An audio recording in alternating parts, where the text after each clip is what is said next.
Nah, teman-teman, polemik nasab jadi perdebatan panas. Ternyata hanya ramai di TikTok saja. Sebenarnya nggak di TikTok juga ya. Di YouTube pun ramai sekali orang yang menggoreng mengenai pembatalan nasab Habaib Ba'alawi ya. Daripada buzzer-buzzer, mereka nggak tahu aja ya kan, bahwasannya membatalkan nasab seseorang itu dosanya sangat besar sekali.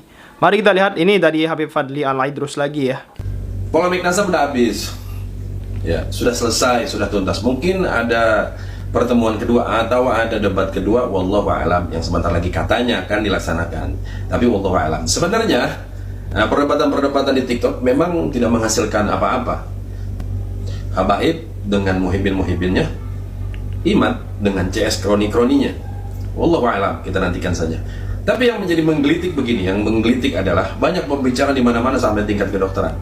Ya, karena hasil tesis dibantu oleh seorang dokter yang bisa menentukan tes DNA itu bisa menentukan nasab ke atas, bahkan ke nabi-nabi yang.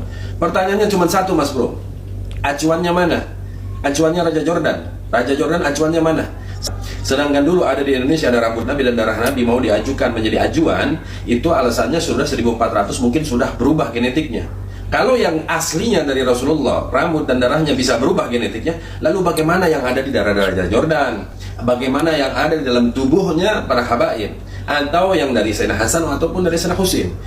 Terjadi asimilasi di setiap negara, bercampur aduk dari ras yang macam-macam, akhirnya menjadi satu. Dan apakah itu bisa menentukan? Lalu keluar J1, apakah itu benar? J2 ataukah benar? Sekarang berbondong-bondong orang-orang yang menggugat, wah keluar J1. Mas Bro, saya kasih tahu. Anda juga yang tidak mengaku, Anda juga bisa coba tes saja tes DNA. Dari 1000 asli pribumi, asli pribumi dari 1000, mungkin ada 10 yang J1. Mungkin ada J1. Dari 1000 orang bisa 10, bisa 100 yang J1. Tidak menutup kemungkinan, saudara. Makanya ada ilmu nasab. Benar banget, ilmu nasab jalur bapak ke atas. Nggak usah ributin tes DNA. Ada banget. juga seorang Gus Muda mengatakan hasil basul masail di dalam satu pesantren, saya nggak sebut pesantrennya, bisa menjadikan ketentuan hukum. Benar. Tapi menentukan hukum nasab kemana, yang jaraknya mana, apa bisa menentukan yang 1400 tahun lebih? Coba pakai akal secara logika, saudara-saudara. Ya. Jangan cuma hanya kata-kata, komen yang nggak jelas. Bukti, ayo kita buktikan.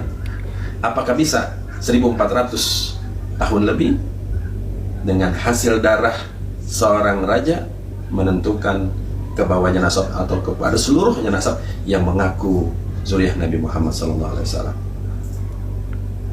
Tidak ada acuan. Kalau menentukan, contoh, ada seorang suami istri, dia bercerai. Si suami bercerai, entah berantah ada di mana. Si istri ternyata tidak sama-sama tahu, suami tidak tahu, istri tidak tahu bahwa dalam keadaan hamil muda. Si istri juga tidak tahu. Singkat cerita, 20 tahun, 30 tahun kemudian si anak ini lahir mencari bapaknya, ketemu bapaknya, maka untuk menentukan nasab tersebut bisa dengan cara tes DNA.